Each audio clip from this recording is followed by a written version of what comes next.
क्योंकि हम जो है लगातार डेली बेसिस पे बाज़ार को देखते हैं, ट्रैक करते हैं, समझते हैं, और हम लोग ये भी जानते हैं कि लॉन्ग टर्म के हिसाब से बहुत सारी रिपोर्ट्स भी ऐसी हैं और प्रैक्टिकल भी चीज़ें देखी गई कि भाई 10 साल तक अगर आप स्मॉल कैप में निवेश कर रहे हैं यहाँ पर, तो आप जो है नेगेटिव रिटर्न आपको नहीं मिलेंगे यहाँ पे। मैं आपसे समझना चाहता हूँ कि सर आपके हिसाब से अगर किसी निवेशक को यहाँ पे मिड और स्मॉल कैप जो यहाँ पर फंड्स हैं उसमें निवेश करना हो तो क्या स्ट्रैटेजी होनी चाहिए, और साथ ही अगर आप कुछ फंड्स बता पाएँ कि भाई ये फंड्स हैं जो बेहतर रिटर्न दे सकते हैं।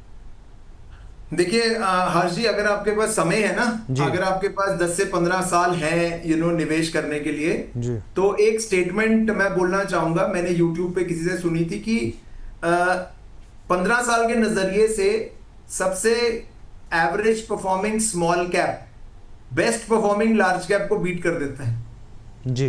तो अगर हम इसी चीज को सिर्फ समझ लें कि हमारे पास हमने यहाँ पे दो चीजें डाली, एक तो डाला पैसा और एक डाला टाइम। ये दो चीजों के साथ आप पोर्टफोलियो की रिटर्न्स अच्छी बना सकते हैं। ओनली थिंग इज कि आपने एंट्री एग्जिट नहीं करने। वो मेरे फाउंडर गुरमीत चड्ढा एक चीज बोलते हैं कि अगर आपको अमीर बनना है तो हो सकता है 15 साल लगे, और अगर आपको जल्दी अमीर बनना है तो आपको हो सकता है 25 साल लगे। तो जल्दबाजी का शेयर बाजार में या म्यूचुअल फंड इंडस्ट्री में कोई लेना देना नहीं है। आपको कंसिस्टेंसी के साथ, स्टेबिलिटी के साथ, डिसिप्लिन के साथ पैसा डालना है, तभी आप लॉन्ग टर्म वेल्थ क्रिएट कर सकते हैं। शॉर्ट टर्म में बहुत सारी नॉइजेस आती हैं, अगर आप उन नॉइजेस को सुन के अंदर बाहर होते रहेंगे तो आप सिर्फ अपना लॉन्ग टर्म में नुकसान करवाएंगे, पैसा नहीं बनाएंगे। ठीक है सर। तो और सर कौन से फंड्स आपको जो है लगता है कि जो बेहतर हो सकते हैं मौजूदा अगर स्थिति की देखी जाए, कोई निवेशक अगर अभी फिलहाल के निवेश करने की सलाह चाह रहा हो आपसे तो?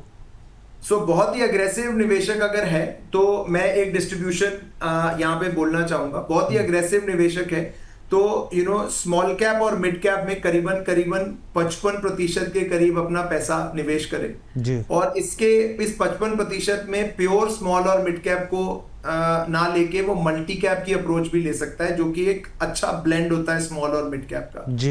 ये विकल्प रहे। अगर एक बैलेंस्ड इन्वेस्टर है वो अपने पोर्टफोलियो में करीबन 40% फ्लेक्सी कैप और बाकी करीबन 15 से 20% लार्ज एंड मिड कैप और बैलेंस पोर्टफोलियो को multi small and mid cap में मूव कर सकता है। ये मेरी तरफ से रहेगा।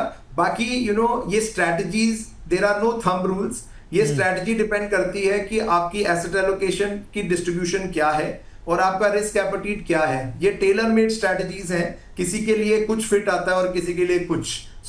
ये डिपेंड करता है इंडिविजुअल टू इंडिविजुअल। ओके। तो सर जैसे आपने मल्टी कैप कहा, तो कौन से फंड्स आपको लग रहा है बेहतर हो सकते हैं यहाँ पर?